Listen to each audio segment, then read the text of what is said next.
you work with Relief Mental Health, and the Mind Solution is what it's called. How does that work? You have an extensive toolkit. So I am a therapist with Relief Mental Health, and as an organization, we do offer a lot of different treatment modalities in order to treat depression and anxiety, OCD, things of that nature. And so I get to be a really cool piece of that puzzle where some of my clients will engage in those other treatment modalities. Some of them don't, but it's a really cool approach to treating depression, anxiety, etc.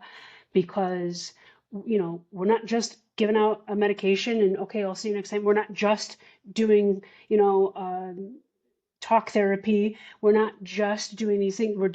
We have the ability to do all of these things together. So med management is part of our menu options, so to speak. Yeah. Talk therapy, as I mentioned. And then we do also have the ability to offer transcranial magnetic stimulation, TMS for short. And then we also provide ketamine treatments as well. Ooh.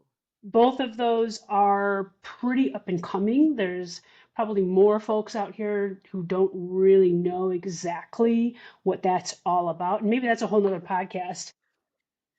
Well, I don't Maybe know. that's a whole nother episode. Well, But it might be. yeah, it really can be. It really can be because there's so many ins and outs of it all. But my role as a therapist is I get to be a piece of what's really important work for a lot of folks who are looking to address their anxiety, address their depression, address their OCD, among other things. And so that's my role. I'm one of the therapists at Relief. And so I work with a lot of people. And you mentioned cognitive behavioral therapy. That's my wheelhouse. I dabble in a lot of things, but cognitive behavioral therapy is really where I camp out most of my time. I feel like that's, it's my language. So Very cool. yeah. I was thinking that perhaps because I felt like when I was preparing and looking, there's a lot of different spaces where we could talk about, and Hmm. I know we want to stick with anxiety and depression. I know that. I know my listeners would love to hear about if you have any ways, practical ways, cognitively, that they can begin to work on mindset or how they work with depression. How would you encourage someone who can't quite get to the therapist office, but how could you get them to kind of just move forward with anxiety or depression? And then also you talk about stages of change, which I think is really, really important. That was intriguing to me. I Hmm. read through it and I thought, oh yeah, this is a beautiful, beautiful thing. And then of course, I would be interested in talking about the transcranial The transcranial magnetic stimulation, yes, yes. and ketamine, but that can be done, at a different time. I don't know, you can answer this, but people who have depression and who have anxiety, is there something that happens in their life experience that creates this pathway for them?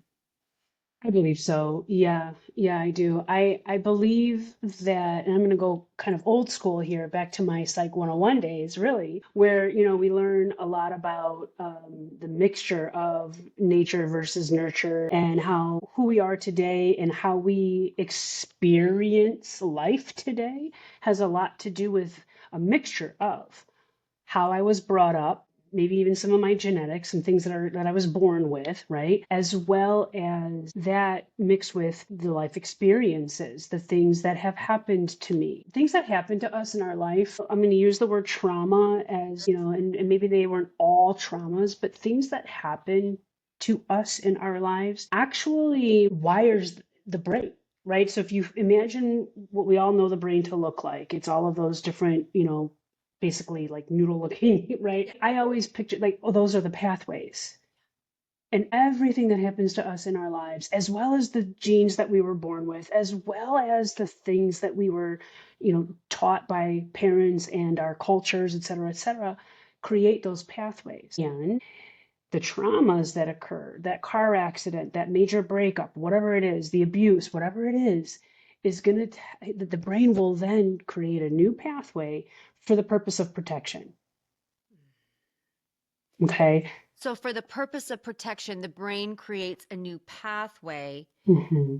I would maybe add to your list of this mixture. We all have a sense that we want to control something. So if we Yeah, in our life maybe haven't experienced trauma, but we don't have control over something, exactly. okay. Exactly, exactly. And so when I talk about change, so like I said, I'm a cognitive behavioral therapist. Really, what's at the root of that, the meat of cognitive behavioral therapy is learning how to make effective changes. Okay. And so when we learn how to do that, we actually do have the ability. It's called neuroplasticity. We have the ability. Now, I'm not a neuropsych, so don't, but we do have the ability to, okay, so after the car accident, my brain decided to like protect me by making this pathway in it. Oh, okay. Now I'm afraid to drive anywhere and I'm gonna, white knuckle the steering wheel and just I can make changes in my behaviors. I can make changes in even my belief systems. I can make changes in how I think about that accident that will help to reroute those pathways to now I'm at a point where I'm a bit more comfortable behind the wheel. Okay, so here's a question for you. And Yes. because I really like what you just said, we have an experience Mhm. and then someone else's job, who is you, says, "Oh, I hear you. I Yes. hear you. I see you. You matter. I maybe can help you learn how to rewire something." So I was talking to somebody the other day. This was so interesting. And they said, I came from a family of divorce. And they said, and now in my life as an adult, I'm terrified of Marriage. relationship because the Yes. longevity of like, and so it's like, they said, well, someone's going to say to me, I've had relationships say, because they're older, and they said, I've had people say, I'm never leaving you. And they're not here, And they've left. right? Right. And they've Right. left. And it's not because they got married, it was because they were, a boyfriend who it just didn't work out. And they're like, well, how do I begin to allow myself at this age of 50 to Hmm. allow myself to love and to feel like we're not going to get a divorce and maybe even reframe that. Do you have any offerings about something like that? So that's an interesting aspect of the kind of work that I like to do with my clients Mm, because while I can talk all day long about, well, you have the ability to change your mindset on things, et cetera, at the end of the day, nobody has a crystal ball. And I have to be honest with my clients about that so that they can be honest with themselves about that fact as well. Nobody has a crystal ball. Your therapist isn't sitting here telling you that she knows exactly how things are going to pan out for you because she doesn't, right? However, we spend time working on, well, what can I do, right? So we were talking about depression, anxiety, things that happen to us that cause us to feel these kind of things. At the age of 50, I'm feeling, discouraged in my love life, whatever might be the case.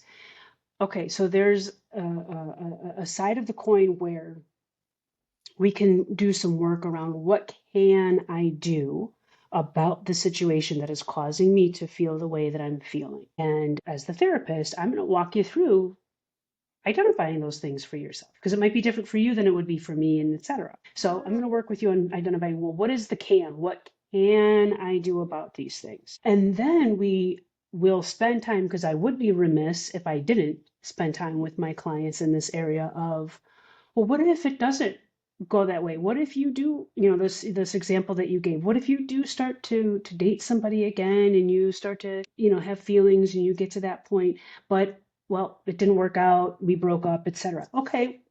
So when we're in that type of space, we need to be willing to have the mindset of, even though this was discouraging or even though this was sad, maybe even in certain devastating, even though these emotions are very strong, uncomfortable and undesired, hey, I can still get through that though. Right, because somewhere along the line, when you have seen the accident, experienced something bad, had a divorce or you're a child of a divorced parents, Hmm. you've seen something that you don't, that hurts, that Right, activates pain. And then there's this weird gap or disconnection to how to repair that. right. And so, what you're saying here is when you can say something like, even though Yes. I feel these feelings, and even though the emotions are heavy, I am open Mhm. to a I like that word. little bit Yes. of Yes. learning. You wouldn't just throw someone into a situation and give them big words that feel really vulnerable. You would be offering like, come on over here. We've got something. We're going to treat you very carefully and kindly. Yes. Yes. Yes. Yes. Mm. Yes. Yes. I use a lot of metaphors and analogies in my work, and I kind of, chuckle with my clients and call them Jisms, and it's funny, but I'd love but to one of hear some. the one of the Jisms that I do mention to my clients is, again, I'm a change agent. So if you're coming to me for therapy, I'm your therapist if you're willing to work through some of these changes and transitions. If you're not, if you don't want to, hey, no, no problem. But Right. maybe I'm not your therapist, right? Does that make sense? So I use this analogy where I talk about getting into the pool. I am not the therapist who's going to push you into the deep end of the pool. I'm not going to force you into anything. I'm not going to give you that shock. But in order for our therapeutic relationship to, I guess, work well, for lack of, just to be blunt about it, I do ask my clients to be open Open. to putting the toe into the water and then eventually the foot and then coming down those steps. Most pools have the steps Yeah. and getting yourself into the water. So I'm not going to push you. We're not Right. going to go diving here, but we are going to get into the water. And that's all that I ask.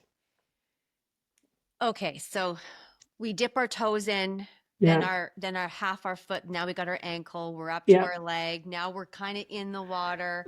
Uh-huh. And then someone says, change is uncomfortable. Yep.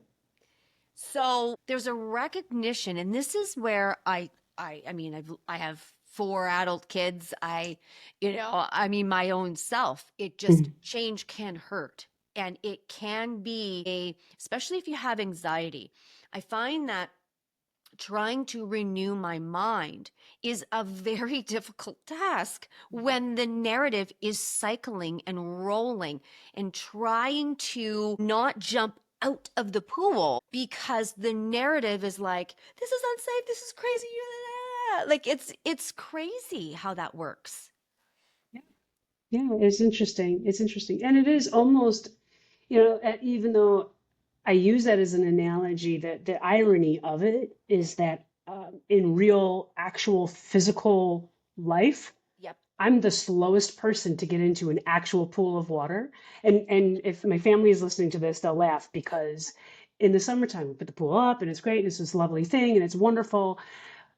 But I am the slowest person because of that very reason. It's uncomfortable to my body. The water is cold and I'm not adjusted. I don't know what it is. Maybe, maybe I'm normal, maybe I'm not. I don't know. But it's just the irony of what you're talking about is yes, it's going to be uncomfortable. But once I'm in there, I'm living my best life. Once I'm in there, I'm feeling so on the other side of that discomfort is always going to be adjustment. Mm, very good. There will always be adjustment on the other side of it. There will always be. And then we find ourselves comfortable in that space. Yes, because this is also something that you would speak to too. When Mhm. you're sharing with someone about the can. So you said, "Can I do?" Well, Mhm. again, you're going to lead someone, "What can I do?" Now they're willing to dip their toe in, but they haven't done that yet. And there's a step there. And Mhm. then you give them a step and they honor the step. They hear it, they internalize it, they feed it back. Okay, that felt okay. I think I could put my toe in. And then what can you do next? Yes. I can put my heel in. Now, what can you do next? Now I find myself, weirdly enough, I'm up to my knees, right? Like our can Yes. change with the information that you are offering as a next step. And Right. we oftentimes, our brains get tricky because they're like, no, any change is crazy. I can't. Yeah. Yeah. But I can is actually very workable. Right. And going back to that whole, changing the routes of my brain, changing all of that working, that wiring in my brain. Well, every single step of this process reiterates to my brain that I I am doing this, right? And so with every step comes that much more confidence, and again more confidence, and the confidence is compiling on top of itself, so that when you're at the point of having yourself, I don't know, thigh deep, maybe even torso deep, you're that much more confident in your ability to do the change, to do the thing, than you were back when it was just your toe. Oh, yeah.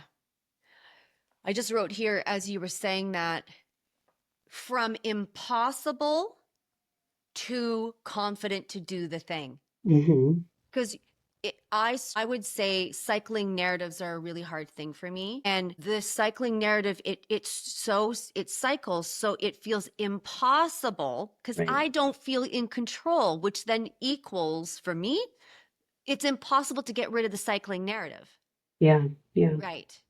It Okay. feels impossible. It sure That does. sure does. Yeah.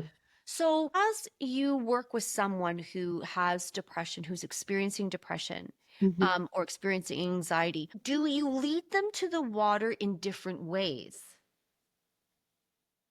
Sure. Yeah.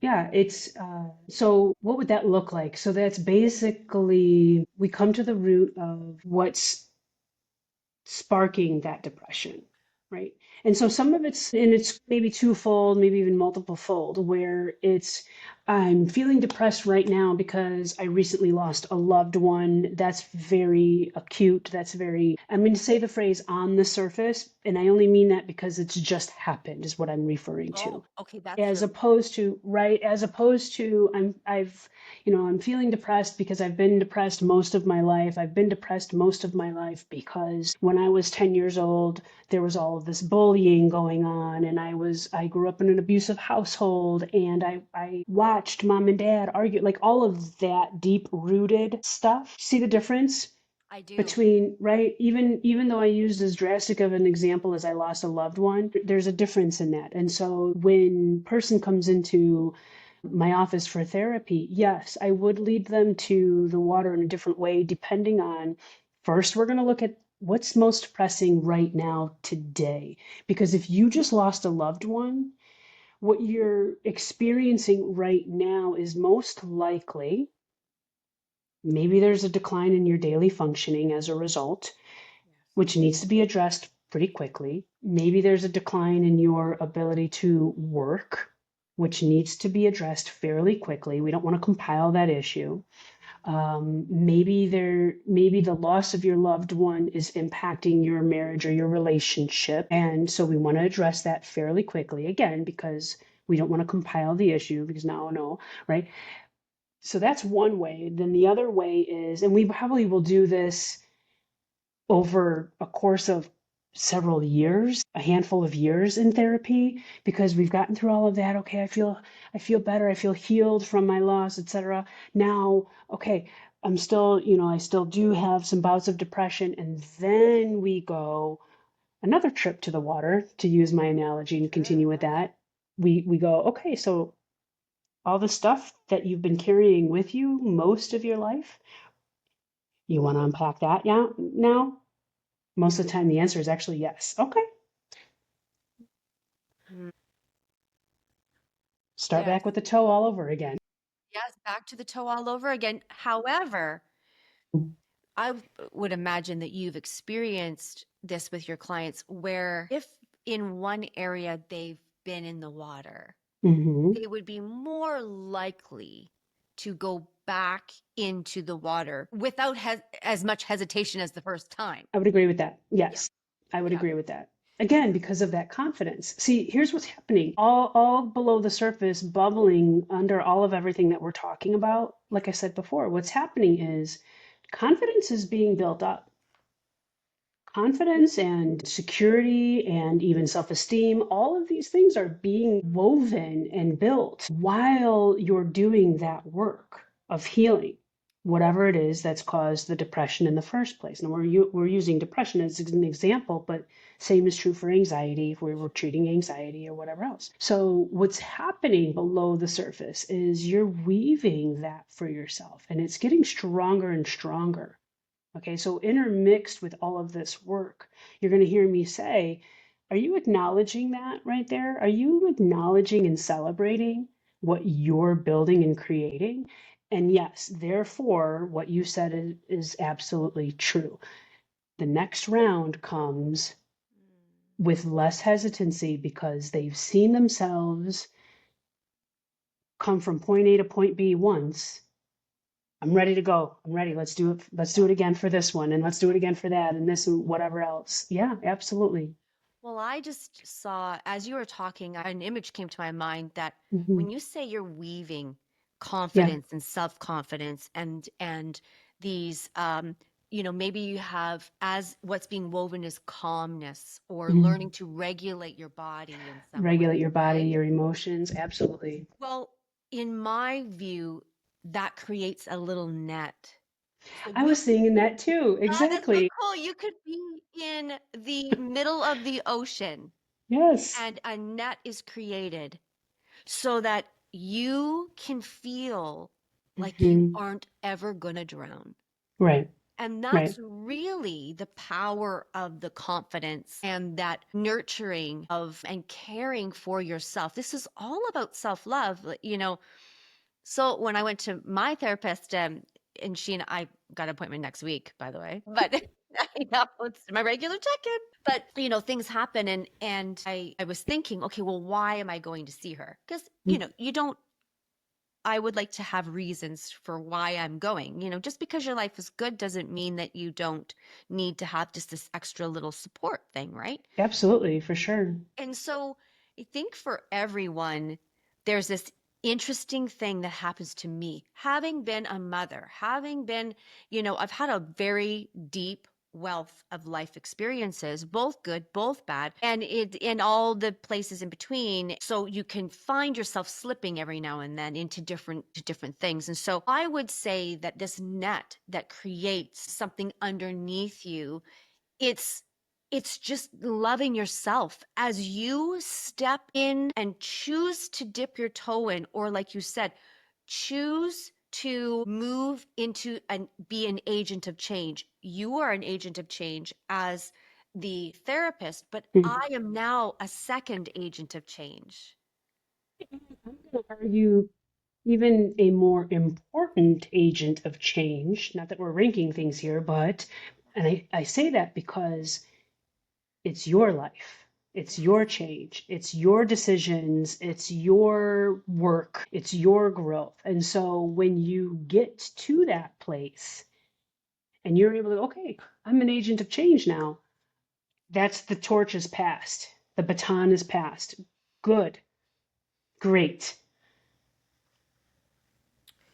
That's really important, right? Because when we pass the baton, we don't need to, I mean, sometimes we can slip backwards, but the fall isn't as deep, right? Like you do slip a little Sure. with just trying. It's almost as if life gives you these chapter quizzes, Hmm. and you're like, I was supposed to see if I could learn that. Yeah, right. That was the test. Whoops, I missed it. Yep. Yep. Exactly. It's kind of how it works. So Hmm. when you are dealing with chronic pain, you're dealing with trauma, you're dealing with dysregulation, Yes. what is the role that you play with those kinds of experiences that people are coming to you and saying, hey, I do see you as a person who can begin to give me strategies, systems, that I can Mm-hmm. put into place to help myself move forward. That's a person that's going to go into change at different paces, but they are going to move forward. So, Mm-hmm. chronic pain, all those kinds of things. How do you begin to tease that, to use I mean, that's not probably a good word, but elicit? Elicit. Yeah. Okay. Yeah. So all of those things that you've just listed, the one word that comes to mind that they all kind of have in common is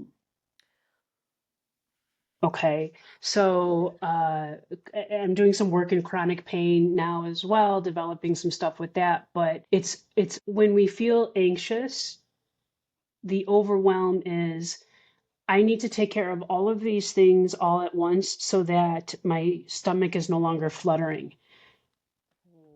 Or you know what I mean? So, and you talk about discomfort, that's the same thing, right? So that my stomach is no longer fluttering, and so that I'm no longer ruminating on this thing that I've been ruminating on. Chronic pain, the overwhelm comes into play because I need this pain to stop now, Mm.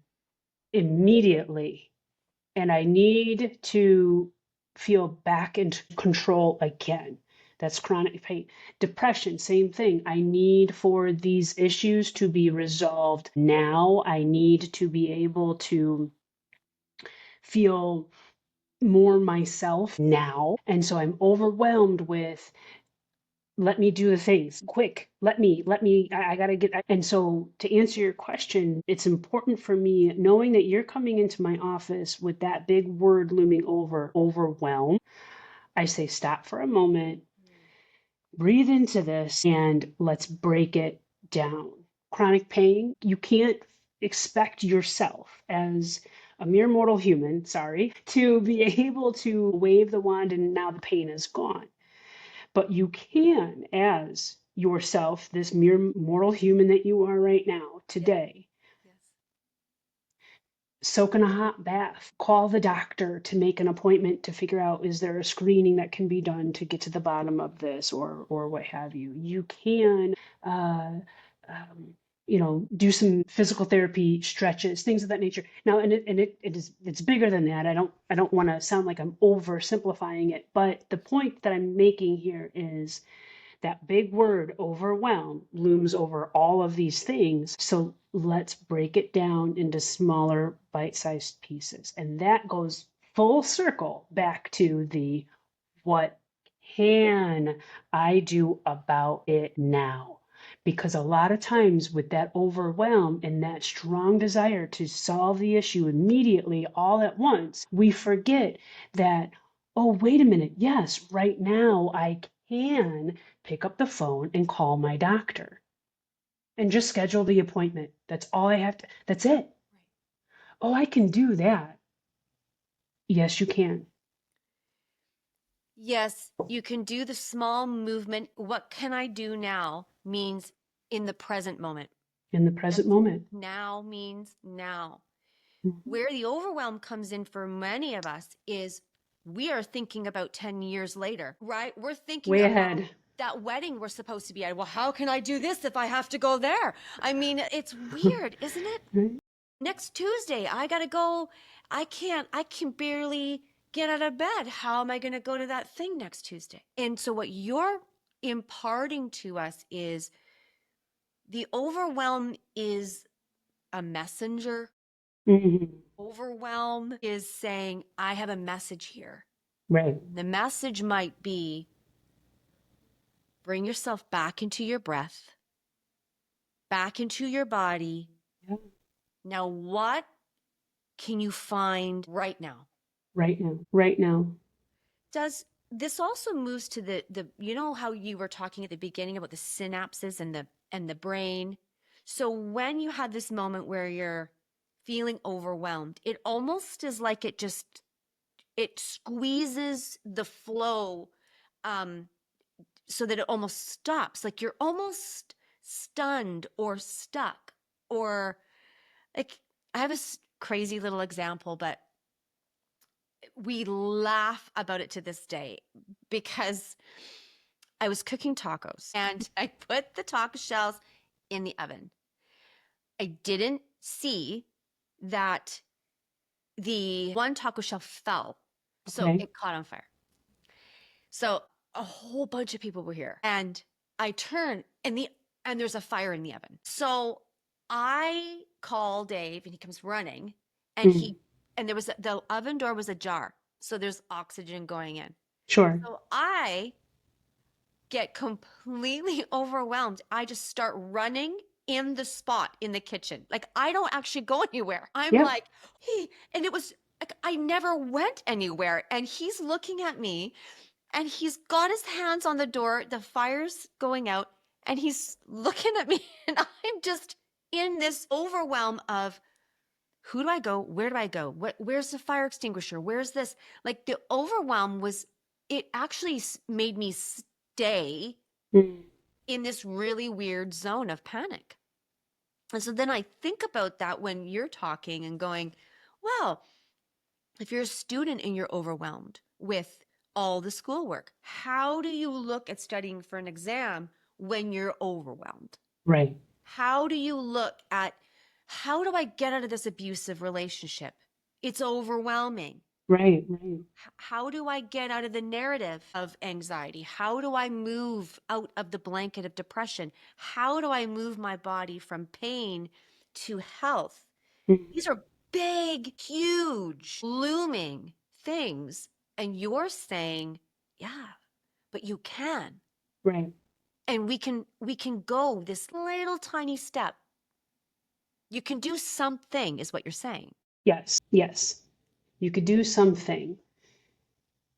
And again, I don't claim that this is a magic wand. I will often refer to this kind of work as being a lifelong practice. So that's another thing where I have my own journey with anxiety, and I'm very open about that with my clients and with others that I do life with. I have my own journey with anxiety. And one thing that helped me a lot was being able to come to the realization and the understanding that my anxiety is never going to be at zero. And nor should it be, Huh. because anxiety serves us a purpose, and that's a different podcast topic. But nor should we be. Also, the same thing with depression. We might never find ourselves completely without depression. Why? Because things are going to happen in life that are going to make you feel sad, and maybe even make you feel sad for a bit longer than anybody wants to be sad for. These emotions are not negative. These emotions serve a purpose, and there's oftentimes, or I should say, there are plenty of experiences where those emotions are perfectly warranted. Okay, Wow. so we want to acknowledge the fact that it was warranted for me to feel anxious before hitting record on this topic, on this conversation, on this podcast. It's warranted. It makes sense. It fits there, right? But the lifelong practice that I'm talking about is, was I in a sheer panic? No. My life wasn't being threatened. I'm not sitting here next to a grizzly bear. I'm not in danger. So that panic would not have been warranted in this situation. Am I today much better equipped to bring my anxiety to a lower level and for a shorter period of time? Today, better than I was 5, 10 years ago? Yes. Why? Because I've been doing this as a lifelong practice every day. And I do it moment to moment as well. Right now, the nerve catalyst is I'm about to appear on a podcast. So that is the anxiety that I am managing now. I don't have to manage the anxiety for a presentation that I'm going to give in a few weeks. That's a few weeks later. And so I will always mention, and this is what's so important about this work, because I'm realizing as we're having this conversation, it could come off as though I'm saying, oh yeah, wave this magic wand and it's all done. It's not. It's a lifelong practice, and we call it anxiety managed, not cured. Oh my goodness. It's not anxiety eliminated, it's managed, anxiety managed. Is it also depression managed? I believe so. Because I'm asking because we were just talking about overwhelm So if you have to cure something and find the solution, that's a lot of Mhm. pressure. Mhm. Managing, wow, that feels easier. It does. And it makes it realistic because that is what is realistic. It is Right. realistic that we're going to find ourselves in situations that are going to cause us anxiety. And, I'm going to be careful with depression managed because there is a there is a difference between depression and sadness. There is. Can we Okay. can we So talk about those? Because that would sure. be really helpful. Emotions, I'm of the belief that emotions are messages.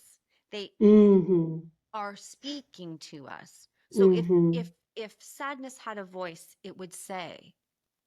If anxiety had a voice, it would say. Now it's very, like you said, it's if it's a presentation or if it's getting on a pot, it's going to be a different Right. thing. Does that resonate with you? Or Yes, it does. And I think that actually speaks well to the difference because it's easier to define the specific moments with anxiety than it is to define specific moments with depression. And so I defined it with the examples I gave a moment ago. I can define this moment because I'm nervous that I'm about to walk into the dentist's office. That's very definable, right? Why am I sad? Why am I feeling down? Why am I feeling this listless kind of feeling? And sometimes we might not be able to pinpoint the specific reason. And also, sometimes that feeling, those emotions are residual from a long-term thing because, I mentioned loss of a loved one. You guys, grief and loss is not, it's overlaps with depression. Okay, because if we look at all of the criteria that it requires to be, okay, your therapist is now diagnosing you with depression. There's time frames to it. It's this many months, and it's this over a period of time, and it's impacting you in these different ways. But when we say yes, but also, it's all of those things are to be expected when we're grieving. Okay, and we also know that there is no timeline for grief, no. and so, am I depressed or am I grieving? Hmm. Do you know what I mean? And so it's like, well, okay, well, how about this? How about you're feeling the way you're feeling? And so, what can I do about it? I can call up my friend who fails never at making me laugh hysterically until my side hurts. And so I can do that. It seems so small, but yeah. I find this really intriguing because the grief and the loss are they are they are a, it's all a part of the story or the Mm, experience. And it's like you say, sometimes depression just slides in, and you feel all of a sudden like, I don't know how that happened. yeah. And then when you start talking to somebody, they say, well, yeah, I really felt I had I lost so much when I was in high school. Like I had no friends. I felt Mhm, alone. I felt isolated. I didn't feel smart, but I didn't have a choice. I had to do this. Okay, there's some loss in there. There's some mhm, grief in there. There's, mhm. like it's not it's a very beautiful, it's a happiness and disaster at the same time, right? Yeah, It's hard. It's hard. And yet, this is how we are feeling lots of times in our lives. How do you, if someone comes to you with depression, what is your beginning step? And of course, you're going to say to me, well, Lori, there's all kinds of things and sure. levels, but let's stay with what you just were talking about. You were talking about grief, like losing someone. Maybe that's where we stay, or we stay with divorce, because then we can say, well, losing someone in a relationship or in a marriage, that will help people. Yeah, And then that can kind of pull us into more of a focus about how you would give someone something like a takeaway. sure, Yeah. sure. Actually, I think that my first step would probably apply to all of the different presentations of why depression is coming about. It's The first step is to normalize it. It was like, it's what I was saying before. Your feelings are warranted. You're feeling sad, you're feeling depressed, you're feeling, these heavy feelings because of your past history and childhood traumas and all of those things that are deeper rooted, or you're feeling, depressed and sad because of the divorce or the loss of a loved one. Guess what? You're normal. You're Uh, normal. I did a lot of work around grief and loss, especially with the onset of the pandemic, that 4 or 5 years ago at this point now. I did a lot of work in that realm. And and the first question I always asked was what was typically considered the cliche question, how are you doing? mm, And I asked that question with working with somebody with grief and loss, not to be cliche, but I did it on purpose because most of the time, and even with divorce and whatnot, most of the time folks would say, oh, I'm not doing well. I'm not doing well at all.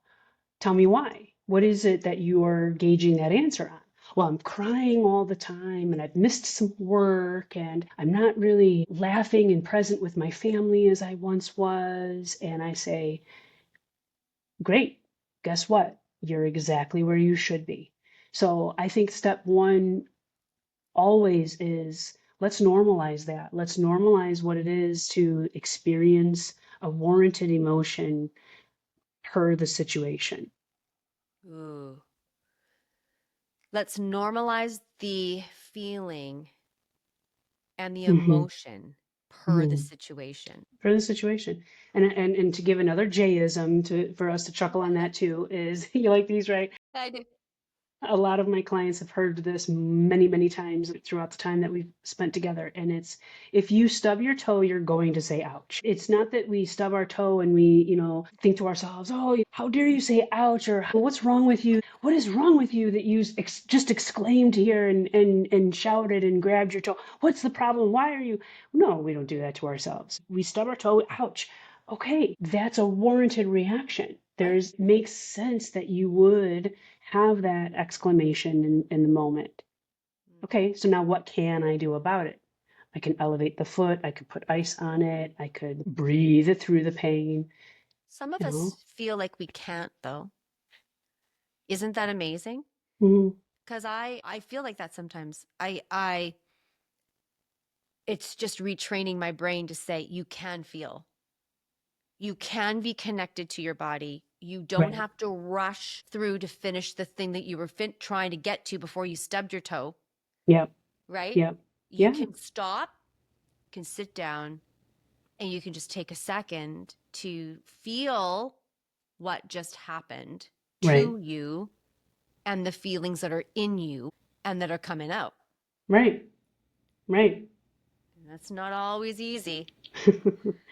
And I think it brings really a relief to my clients when they hear me give that analogy, as silly as it is, because in that very moment, I can almost see it hit them. They go, oh, yeah, that is normal. Oh, yeah, I am.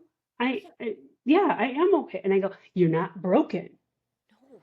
You're not broken because you're experiencing what you're experiencing. That's an absolutely normal reaction to what you're going through, because I'm sorry to tell you this, but what you're going through is not easy. But what makes us think that we aren't normal or that it is like, have you cracked the code on this? Yes, Because, well, please tell me. Tell us. We want to know. I joke about that, but kind of yes. It's because when you get cold, you put on a sweater. It's stuff like that in our regular everyday type of lives, where if I get cold, I put on a sweater. Yes. If I'm hungry, I eat something. If I am thirsty, I drink some water. If, and just whatever. We have those kind of experiences that unfortunately we wind up overgeneralizing to, well, if I can make myself comfortable, Right. then most of the time, then why can't I make myself comfortable here? Because we forget to treat ourselves well. because sometimes other people's are we feel we need to sacrifice our own desires for someone else. Oftentimes, yes. It's so powerful. So the five areas you say, there's some five things. There's like Right. personal life. How do you feel about yourself? How's your body feeling? Are you mostly healthy? Do you tend to get sick often? That's kind of, there's five pillars or five areas. Five areas. Now, some people will kind of categorize these slightly different than I would. And what you actually spoke to was the physical life, physical. So the five areas that I speak to when it comes to creating change and addressing, depression, anxiety. I use the word turmoil to over encompass that. So what you mentioned, physical life. How do I feel about my body? And this isn't necessarily a body image kind of a thing, but it is like what you were asking. Do I tend to become, ill often? Am I kind of an under the weather kind of a person? Do I have aches and pains and ailments and things of that nature? So physical life, we have what I consider a little bit more straightforward professional life. How do I feel about the vocation that I'm doing currently? Is it fulfilling for me? Is it meeting my needs with the income and salary that I'm getting from it? Is it having me feel as though I am doing good work? So that's Mm. professional life. I talk about home life, and that's where it's in my description of it is, are you physically comfortable at your home?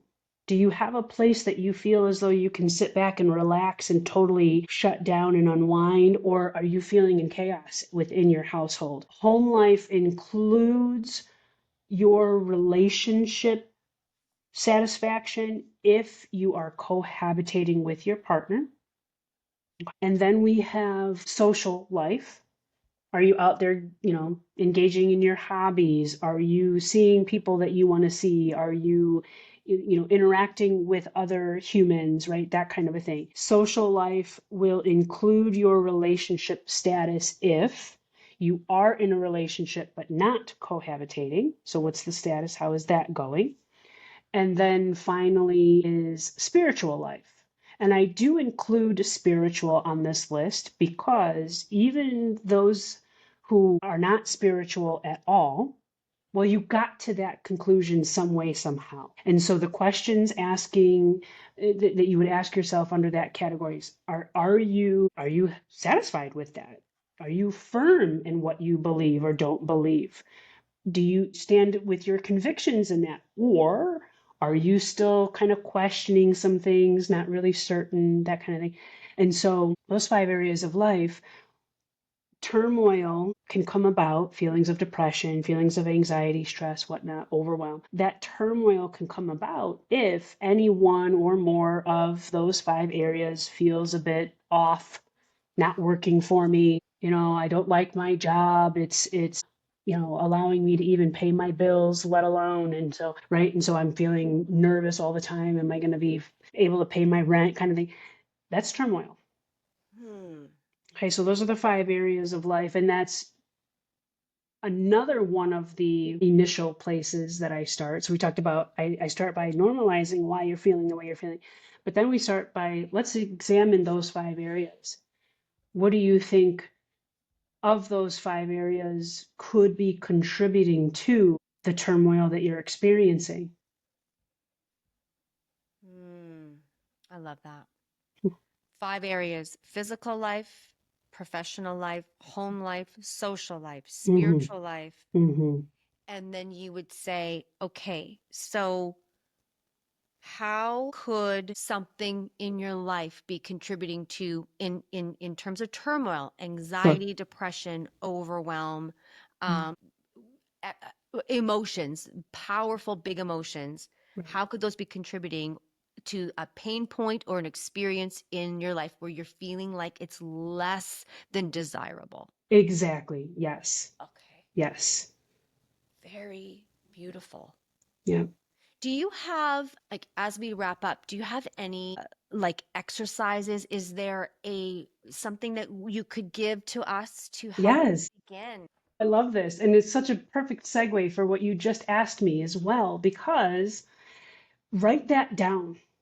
Write that down. I've even given this to some of my clients as kind of a worksheet is take those 5 areas of your life, okay? And on a piece of paper, make, one section over here is physical life, spiritual, et cetera, and make, 5 boxes or 5 columns. Okay. Okay. Spend some time in some quiet reflection. How am I doing physically? Am I a healthy person? Do I tend to get sick or injured, whatnot? What can I see myself? What opportunities do I have here? This isn't to judge. I always have to emphasize this. This is not to judge. Oh, can't believe I don't. Just no, no, no. Be aware. Take note. Is there anything in my physical life? Same thing for professional life. How am I feeling here? How am I doing? Just kind of give yourself a little bit of an assessment, a little bit of an evaluation on that. Okay, jot some things down. And for all of the 5 areas of life, what you're probably going to come up with is, I would really like to, address this social life thing. Okay, what is that? Get specific. Okay, so draw yourself your 5 squares, Mm, kind of jot down some notes on how you feel you're doing in those areas. And then maybe some of the home life is great. Awesome. yeah. Cool. Yay. Move on. All right. So, but where are some of those opportunities? And then from there, what can I do about it now? Mm, Do I need to pick up the phone and make a call? Do I need to, seek out some advice? Do I join a club so that I can meet some people? What can I do about it right now? And just give yourself a couple of, easy enough to start with, actionable steps and go for it. Watch what happens. wow. And then what that shows me is the boxes are the pool. Okay, yes, yeah, I love this. Yeah. And the willingness to begin to write down is like dipping your elbow in to see how hot it is. And then the question, what can I do about that? It's an acknowledgement of, all right, I feel like I could do something here, or I need something, or Hmm. it's pretty clear I'm reading it. Yep. What can I do? Well, now Right. your toes in. And then when you reach out to that person or you do that thing, now you're actually beginning to move towards an Resolution. resolution. You're moving toward resolution as you're beginning to do that. I tell people that your anxiety will go down simply from creating a plan to address the cause of it, if you're able to. Now, there's other avenues, but okay. Even if you hadn't started on the plan, simply from putting a plan down. So, what you're doing by completing this exercise that I've just outlined here for you, Yeah. you know what you're doing? You're showing yourself, you're proving to your brain, wait a minute, I have more control than I ever thought I did. Mm. Oh, I love it. So you were talking about how it feels as though we're so out of control to even do a thing. Yeah. Sit down and do this exercise and watch how much control you actually feel like, I didn't even realize that. Try I'm going to. it. Good. I'm sending this to all Jayism. This is a Jayism. Yes. Well, I really appreciate this conversation. I got to admit, I wasn't sure where we were going to go. I was like, Yeah. there's so many areas, and I'm Right. always curious about these kinds of conversations. And I'm glad we sort of camped out in this space, Yeah. Same. and I really appreciate it. So, if there's one thing that you could say to our listeners so that to really kind of entrench them into new knowledge, what would it be? New knowledge. Wow. I guess the main thing, I'm gonna sound very motivational speakery here to make up Please. my own word, but just prove it to yourself. Because even if you feel as though I can't do that, or what Jay is talking about, that's too big, too much for me,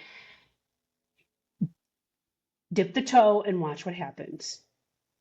Dip your toe. Dip the toe and watch what happens. Get going. And I would say you are proving to your brain that you have more control Control. than you think. That's right. And when I feel like I have control, I feel like I have some power. I feel like I have Hmm. some agency. I don't feel powerless. Right. And this is Or what you're saying. hopeless or helpless or any, Right. yes. Any of the lesses, Yeah. like Yes. that Yes. that's really how that works.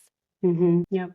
Thank you so much. Well, thank you. I appreciate you having me and asking me all these wonderful questions and starting this dialogue with me. I think it's fantastic. So I appreciate it. I agree. You have provided me with more learning. I always show how many notes I take because I Oh, think it's wow. That's important for great. you to see.